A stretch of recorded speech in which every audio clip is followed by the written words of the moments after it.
Très heureux de vous compter aujourd'hui parmi nous, mesdames et messieurs. Je vous dis shalom. Bienvenue à cette émission Évangile et Science. Aujourd'hui, nous avons un grand réel plaisir de vous présenter une personne spéciale. C'est un homme de Dieu, c'est un écrivain, c'est aussi un entrepreneur. C'est avec lui que nous allons essayer un peu de partager sur ces thèmes Évangile et Science. Je crois que vous tous qui ont besoin de questions, qui ont des préoccupations, n'hésitez pas de le mettre dans notre commentaire, dans notre chaîne YouTube.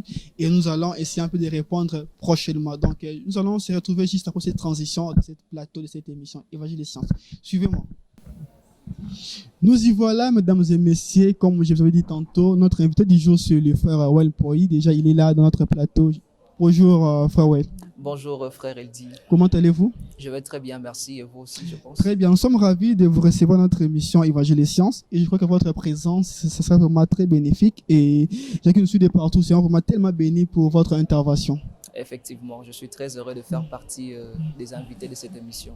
Voilà, nous commençons. Avant de débuter cette émission, j'aimerais que vous puissiez vous présenter, puissiez vous dire qui vous êtes, parce qu'il y a des gens qui nous suivent de partout, ne savent pas qui est Well Poi. Je crois que votre présentation, ça va aussi les aider à savoir qui vous êtes vraiment. Effectivement. Alors, pour ceux qui ne me connaissent pas, Welcome, c'est mon prénom. Pour faire Ok. court, c'est Well. Et le nom de famille, c'est Mpoi. Alors, je suis enfant de Dieu, mais aussi ouvrier au sein du département de suivi à l'église de la Compassion, où j'œuvre en tant que responsable chargé, responsable vice-président. Ok. Voilà. Et au-delà de ça, je suis aussi un écrivain, mais aussi un employé dans une société de la place. Donc voilà tout.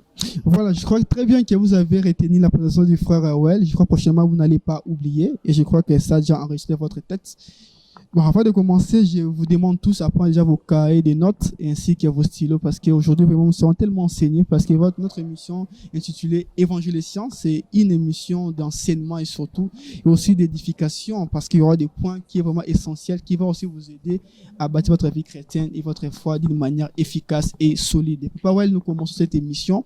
Avant de débuter cette émission, comme d'habitude, nous commençons par une courte prière qui sera faite par vous l'invité. Donc, avant de commencer, je vous donne la parole pendant 5 secondes. Il fait une prière d'introduction et puis nous allons débuter. Bien, nous allons prier. Éternel Dieu Tout-Puissant, nous te recommandons ces instants et nous demandons à ce que tu puisses parler à ton peuple et que tu puisses nous enseigner, que ces instants soient vraiment riches afin que nous puissions être renouvelés dans l'intelligence et la sagesse. Au nom de Jésus, Amen. Amen. Je crois très bien que nous sommes bénis par cette courte prière et je crois que cette émission d'aujourd'hui, vraiment, vous serez tellement bénis et on m'a tellement édifié.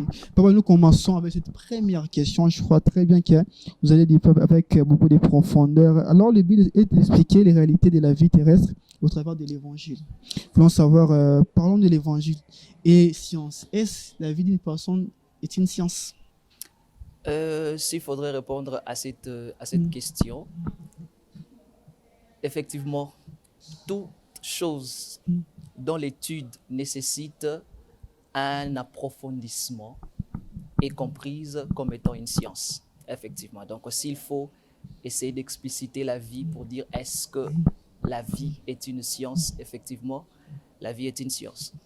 Voilà, comme vous avez répondu, si nous comprenons cette définition ou bien votre réponse de cette manière, maintenant, c'est une science. Maintenant, qui enseigne quoi réellement? Parce qu'ici, on parle de l'évangile. Lorsqu'on voit l'évangile, on voit l'âme d'une personne.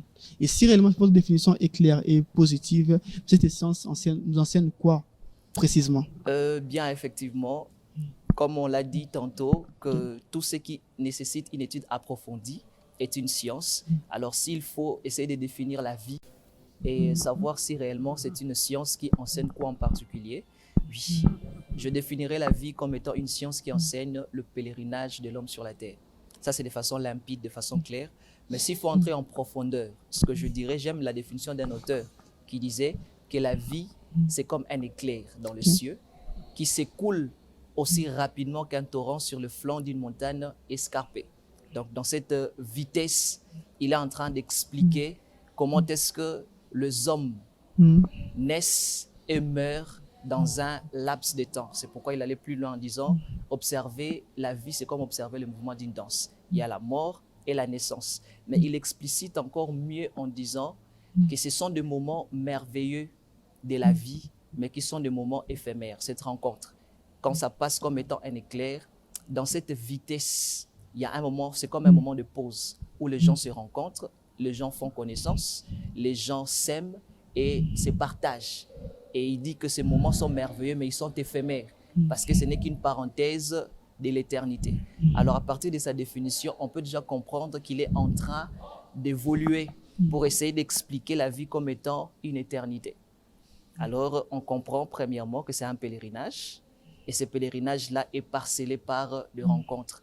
Et dans ces rencontres-là, les gens partagent et s'aiment.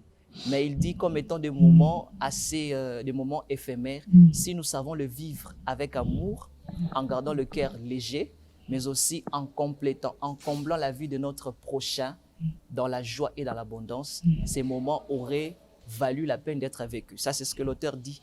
Mais d'après moi, ce que j'ai compris de la vie, je parle de ça comme étant un voyage. Un voyage qui nous prend de la pensée de Dieu à l'éternité. Mais dans ces voyages, il y a un arrêt de bus qu'on appelle la terre. Et sur la terre, il n'y a que 2 transports possibles. Comme l'auteur a dit que c'est une parenthèse de l'éternité. Nous partons de la pensée de Dieu à l'éternité. Et dans cet arrêt de bus où nous n'avons que 2 transports, il y a les trans-ciel et les trans-enfer. C'est que lorsque nous nous rencontrons, l'impact de la connaissance que nous faisons dépend de la personne que nous rencontrons. Cette personne-là, son impact dans notre vie va nous faire emprunter quel bus. Est-ce les trans-ciel? Est-ce les trans-enfer? J'espère que c'est une très très belle définition de la vie. Voilà, très très belle définition. Je crois très bien que vous, tous qui nous suivent de partout, vous avez bien compris. Et si aussi vous n'avez pas compris, n'hésitez pas de nous laisser un commentaire juste au bas de la vidéo et nous allons les répondre à notre prochaine émission. Parce que vous avez donné cette définition, Papa Well, nous allons continuer avec complètement de vous appeler papa parce que vous êtes aussi papa. Vous êtes le président du département. C'est pas un problème, j'accepte l'identité de papa. Ok, voilà. C'est que vous tous qui nous suivez de partout à la maison, même au téléphone, vous n'êtes pas lésé, allais-je dire, de l'appeler papa parce qu'il est président d'un département, il est aussi cadre dans une entreprise quelconque. Et je crois qu'on continue président Well, papa Well. Excusez-moi de dire président Well, papa Well. Donc parfois, comprenez-moi, c'est un président. Souvent on l'appelle président. Voilà, comme vous avez parlé de l'évangile, nous voulons savoir quel est le rapprochement réel qui est entre évangile et science. Parce que cette émission, c'est évangile et science. Puisque c'est notre tout premier numéro, nous voulons savoir, avant d'aller très loin, les rapprochements réels qui est entre évangile et science et que nous allons développer.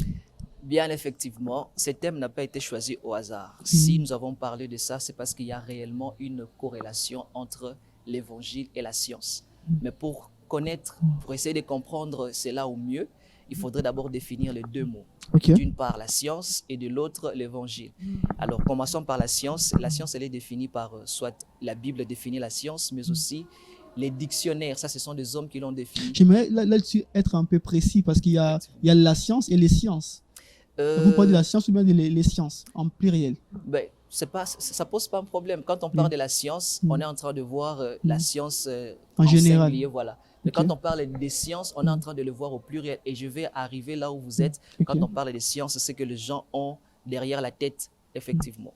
Alors, disons, dans le dictionnaire, quand tu tapes le mot science, la première des définitions qui sort, on parle d'une activité qui vise à connaître et à expliquer le fonctionnement du monde physique en dehors des hypothèses religieuses. Effectivement. Ça, c'est ce que les dictionnaires nous donnent comme étant définition. Mais la Bible parle de la science comme étant une connaissance, effectivement. Parce que si vous lisez les livres de Proverbes, vous allez comprendre que, surtout dans le Proverbe 1, à partir du verset 20, la Bible est en train de parler de la science. Parce que vous avez rejeté la science, mais Dieu était en train de dire par la bouche de Salomon, parce que vous avez rejeté la science. Vous n'avez pas écouté mes réprimandes, vous n'avez pas écouté mes conseils. Moi aussi, je rirai, je me moquerai lorsque vous viendrez, vous me chercherez, vous n'allez pas me trouver. C'est que Dieu était en train de parler d'une science, de la science comme étant l'ensemble des connaissances, mais aussi les conseils qu'il était en train d'administrer à son peuple. Ça, c'est ce que la Bible dit.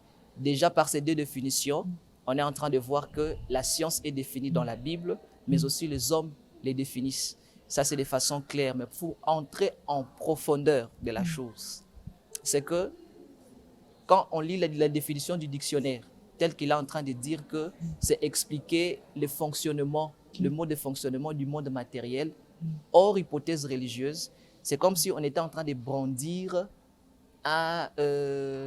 un antagonisme, une contradiction entre le monde physique et le monde spirituel. Parce qu'on veut définir les choses en dehors de la religion.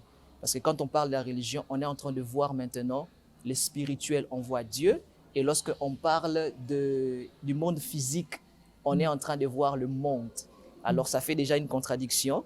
Ce n'est pas étonnant du tout parce que même la Bible, dans le texte, dans l'épître de 1 Jean, je pense, était en train d'expliquer « N'aimez point le monde ni les choses qui s'y trouvent ». Parfaitement. Et dans la Bible, toujours dans l'évangile de Jean, le chapitre 3, le verset 16, on dit « Car Dieu a tant aimé le monde ». Là, on dit « N'aimez point le monde », mais de l'autre côté, on dit « Car Dieu a tant aimé le monde ». Est-ce une contradiction? Pas du tout, parce que la Bible ne se contredit pas. Dans la définition, dans le texte de Jean, l'évangile de Jean, on est en train d'essayer d'expliciter l'homme. Ok. Et dans l'épître, on est en train de voir les modes de pensée. On est en train de voir le siècle présent. Parce que Dieu étant le créateur du monde, aussi, quand on dit n'aimez point le monde, Dieu, c'est lui qui a créé le monde, premièrement. Et après avoir créé le monde, il a dit que tout ce qu'il avait fait était bon.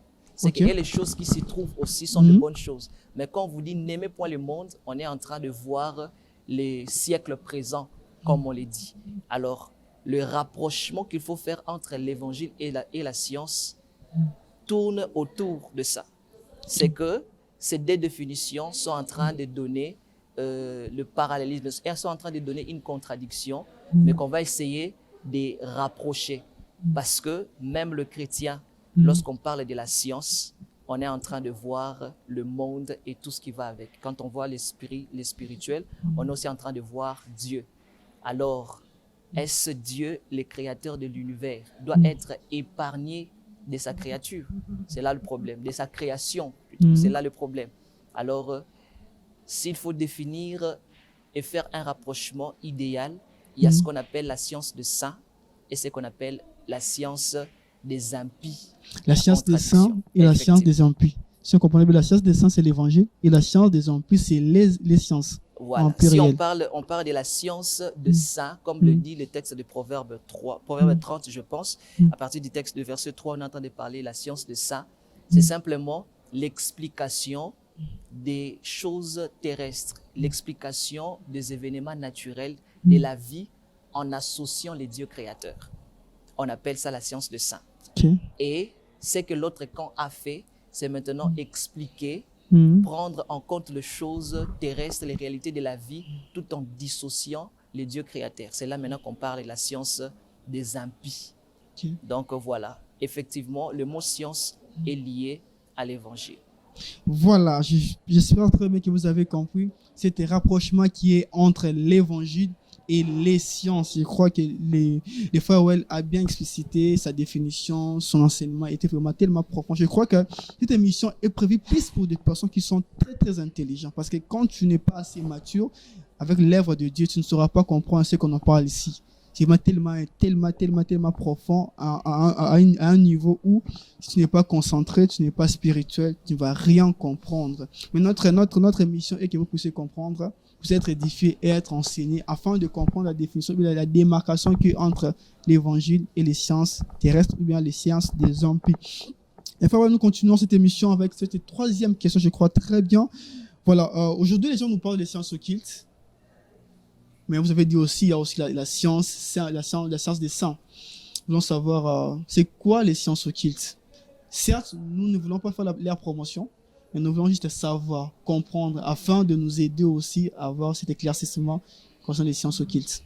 Bien, effectivement, j'aime bien cette question parce qu'elle est pertinente et c'est celle qui va nous permettre de pouvoir entamer la suite de cette émission. Déjà au départ, quand on a annoncé cette émission, je me rappelle, pour faire l'affiche, la promotion, on se disait, si vous exposez mal le mot science, vous aurez déjà des critiques. Les gens vous diront, non, voilà ces jeunes garçons-là, et ils sont en train de parler des sciences, ils sont en train de parler des sciences et autres.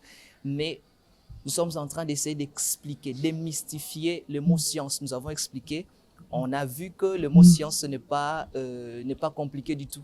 Et s'il faut essayer de définir les sciences occultes, déjà ces deux termes, il n'y a rien d'impur à l'intérieur. Quand on parle de science, vous avez vu que c'est juste la connaissance, l'exposition de ce que l'on connaît. Et quand on parle occulte, dans le mot dictionnaire, Ça veut simplement dire ce qui est caché, Ok. ce qui n'est pas connu des autres. Mhm. Alors, Donc, quand il y a aucune chose d'étrange. il n'y a aucune chose d'étrange. Mais alors, pourquoi les gens ont-ils peur de ça? Effectivement, les gens ont peur de ce que tu dois retenir et ce que les autres doivent retenir aussi, effectivement, c'est que l'être humain a peur du secret. L'être humain a peur de tout ce qui le dépasse. Lorsque tu ne connais pas une matière, lorsque tu ne connais pas la façon dont fonctionne une chose, tu en as peur, effectivement. Alors là, j'aimerais déjà aussi essayer de faire comprendre une chose.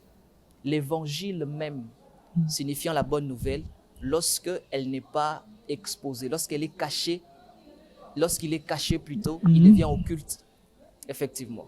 Et j'aime parce que Jésus, pendant son pèlerinage, c'est qu'il était en train d'expliquer à ses disciples en leur disant, c'est que je vous dis dans le secret, allez le dire au public. Il expliquait à la foule, il était en train de parler en parabole, mais dans le secret, il était en train d'expliquer à ses disciples de quoi il s'agissait. Donc pour la foule, l'évangile était occulte, effectivement. Et il disait aussi en complétant que tout ce que je vous dis dans le secret, voilà, dites-le au public, mais aussi après leur avoir annoncé, après les avoir formés, il leur a dit, allez faites de toutes les nations, mes disciples. Ce qui était caché est devenu clair, effectivement. Donc, les sciences occultes, dans la façon dont les choses sont comprises aujourd'hui, quand seulement on dit Kaza Moutaba science, plus ne besoin de pouvoir définir de quelle science il s'agit. Je vous rappelle, on a parlé de la science des saints, mais aussi la science des impies. C'est ça, les sciences occultes. On explique le monde, on cache la vérité pour associer la science, le fonctionnement du monde terrestre avec le mensonge. Effectivement, c'est là, s'il faut définir les sciences occultes au contexte actuel, ce serait ça. Donc, l'association du fonctionnement, du mode de fonctionnement de l'univers, du monde, en dissociant les dieux créateurs et la vérité de la Bible, en associant, en greffant le mensonge que le diable a inspiré. C'est ça. Si c'est le cas, parce que vous avez dit que les sciences occultes, c'est un ensemble de connaissances où on enlève Dieu, qui est comme centre de tout, et on considère l'humain comme la seule solution à tous ces problèmes. Mais on remarque que la plupart des cas, il y a que des gens qui sont dans les sciences occultes, qui sont plus riches que ceux-là qui ont dans la science des saints, dans la chrétienté, dans l'évangile. Pourquoi cette démarcation? Oui, effectivement. Si réellement ce que vous avez défini est vrai. Effectivement. Alors, j'aimerais d'abord, avant de répondre à cette question, il y a une citation que j'ai écrite. Cette citation est en train de dire les lois de la nature établies par Dieu le Créateur fonctionnent pour tout humain. Que tu sois païen, que tu sois chrétien, les lois de la nature établies par Dieu fonctionnent pour tout le monde. Mais le salut ne fonctionne que pour le chrétien. Parce que dans le salut, on est en train de voir l'association de Christ. Alors, les lois établies par Dieu lui-même sont des lois qui expliquent comment est-ce qu'un être humain peut réussir dans la vie. Alors, les déséquilibres qu'il y a dans la vie chrétienne, c'est qu'on est beaucoup plus spirituel en étant évangélique. On est beaucoup plus dans l'évangile, c'est-à-dire on est beaucoup plus dans les caractères spirituels, négligeant le fonctionnement de lois naturelles. Négligeant le fonctionnement de lois naturelles. Et c'est ce que fait maintenant les occultistes, dans le sens du terme. J'ai un exemple probant. Une fois, je me promenais en cours de route, je vis une affiche où on disait « comprenez la loi du karma », par exemple. C'était une secte dont je tais les noms, mais ils disent « comprenez la loi du karma ». Quand moi je regardais, j'ai dit « mais les gens, quand ils voient, on voit le nom de la secte, on s'est dit « mais la loi du karma, certainement, va nous parler des choses… » Une personne qui ne connaît pas ces choses en aura peur. Or, la loi du karma se trouve même dans la Bible, parce que ça veut simplement dire les donner et les recevoir. C'est que celui qui donne, il reçoit dans la proportion où il donne, effectivement. Alors, dans le secte, on leur apprend ces choses. Comment est-ce qu'elles doivent être suivies de près. Alors que dans l'église, les gens s'occupent beaucoup plus de la spiritualité, négligeant la façon dont les lois de la nature fonctionnent. Alors, leurs richesses ne sont pas étranges, mais ils sont aussi affectés avec le mensonge. Vous voyez aujourd'hui, quand tu travailles dans le gouvernement, tu travailles dans la politique, on dit souvent que ce sont des personnes initiées. Parce que, au-delà, avant d'être initiées, ce sont d'abord des personnes qui ont étudié, qui ont développé leur intelligence pour la science, ils ont approfondi leurs études.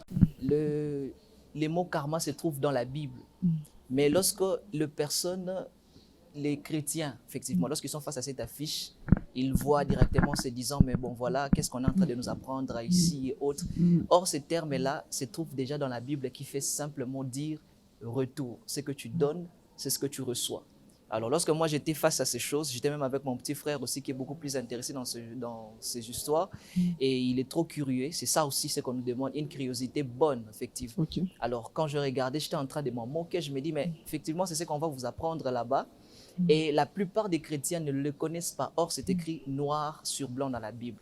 Alors, c'est qu'on leur apprend les fonctionnements de lois de la nature. Comment est-ce qu'ils fonctionnent, comment est-ce qu'elles fonctionnent, mais tout en dissociant les dieux créateurs de ces choses. Alors, ceci dit, dans la politique, par exemple, dans la société actuelle, travailler tout en respectant les lois, ça devient, les lois droites, en fait, ça devient un problème.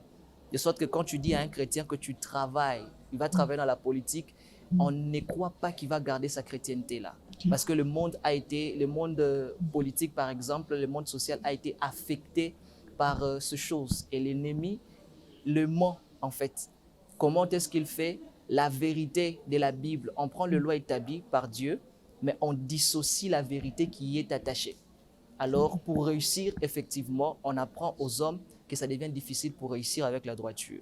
C'est qu'il faut faire, il faut sacrifier, il faut écraser les autres, il faut faire certaines histoires qui ne sont pas saines. Tout ça, c'est pour enlever le sens de la vérité et de la droiture, rendant ainsi cette science occulte. Donc voilà un peu ce qu'on leur apprend là-bas. Il n'y a rien d'extraordinaire. Ce n'est que le mensonge, mais qui sont associés aux lois établies naturellement par Dieu. Donc voilà. Je crois que très bien, nous sommes presque à la fin. Farah, nous allons bientôt la terminer. Mais ma dernière question est de savoir, est-ce possible de mettre en harmonie, ou bien de dissocier, ou bien de mélanger l'évangile et les sciences occultes? Mettre en harmonie. Mélanger, en fait. Les faire marcher tous les deux dans un seul chemin. Ça, c'est un pire mensonge. Un pire mensonge parce que ça ne peut pas fonctionner. On ne peut pas associer l'évangile et les sciences occultes parce que la vérité et le mensonge ne peuvent pas cohabiter. C'est impossible. Donc, c'est impossible. C'est impossible de mélanger les sciences occultes et l'évangile. Ça ne peut pas marcher. Donc, il y a toujours un qui va se faire révéler. Okay. C'est pourquoi Christ disait, vous les reconnaîtrez par leurs fruits. Même si tu t'es caché, parce que dans le secret, quand ta fondation n'est pas basée sur la vérité, tout ce que tu essaieras de faire, même si tu associes l'évangile, tu parles de Dieu, mais si ta base, le soubassement est satanique et diabolique, ça finira toujours par se faire découvrir. Donc, il n'y a pas de rapprochement entre les sciences occultes dans le sens qu'on a expliqué, la science des impies. Il n'y a pas un rapprochement pareil avec l'évangile qui est la bonne nouvelle. Merci beaucoup, Frère Well, pour cette intervention. Je crois que ça nous a beaucoup instruit. Ça nous a aussi motivé de savoir vraiment en profondeur sur la science de l'évangile et aussi sur les sciences humaines, comme vous l'avez dit. Nous sommes presque à la fin. Votre dernier mot pour terminer, pour clore. Faire un résumé de tout ce que vous avez eu à parler tout au long de l'émission. Regardez la caméra. Eh bien, effectivement, pour ceux qui nous ont suivis, il y a une chose qui est très importante que vous devez retenir. C'est que la science, elle est biblique. La science est rapprochée avec l'évangile. C'est que lorsque la science est dissociée de l'évangile, elle devient la science des impies. Et quand on parle des sciences des impies, on est en train de voir effectivement les sciences occultes, comme on peut le dire au pluriel. Mais lorsque vous rencontrez une personne qui vous dit qu'elle est dans les sciences occultes, il ne faut pas l'envier. Parce que ce qu'elle est en train d'apprendre, ce ne sont que de pires mensonges. Et ces mensonges-là ne vont lui faire emprunter que les transports. Rappelez-vous de la définition de la vie que j'ai dit. Quand vous vous rencontrez, vous n'avez que deux transports. Il y a les trans-ciel et les trans-enfer. C'est que lorsque vous rencontrez une personne pareille, vous devez d'ailleurs avoir compassion pour elle parce qu'elle est en train de se diriger vers l'enfer, effectivement. Donc, vous avez le droit de pouvoir rappeler la personne à la vérité. Donc, voilà ce qui a été l'essentiel pour le mission d'aujourd'hui, effectivement. Merci Farwell. Je crois que nous allons encore vous rappeler pour notre prochaine émission, si vous aurez encore le temps de repasser, pour continuer cet enseignement. Parce que je crois très bien qu'il y a des personnes qui vont poser des questions sur les commentaires et tout, pour réellement savoir ce que vous avez dit est vrai. Ou bien peut-être il y aura des noirs sur blanc sur certaines de vos interventions. Il y aura des gens qui vont se poser des questions sur une précision par rapport à un truc que vous avez eu à parler. Je crois qu'on va encore vous rappeler pour essayer un peu de répondre à cela. Quant à moi, je vous dis vraiment un grand merci et qu'on se reverra encore pour la prochaine fois. D'accord, c'était un plaisir de passer ces bons moments avec vous et je crois qu'à la prochaine, on va encore enrichir pour mieux expliquer ce que Dieu a déposé comme sagesse, aussi intelligence pour son peuple. Voilà. Et comment les gens puissent vous contacter? Bien, effectivement, pour ceux qui voudront me contacter, je sais que des matières pareilles ont souvent été assez floues. Mais si vous avez des questions à poser de façon directe, il y a une page Facebook officielle. Vous tapez sur Facebook Well-Mpoi. Là, vous avez la possibilité de poser toutes vos questions. Et aussi un numéro déjà attaché à cette page. Il y a quelque chose qui vous semble être assez incomprise. Il y a assez incompris plutôt. Vous pouvez le poser à partir de la page Facebook. Il y a les contacts et tout ce qui va avec. Voilà.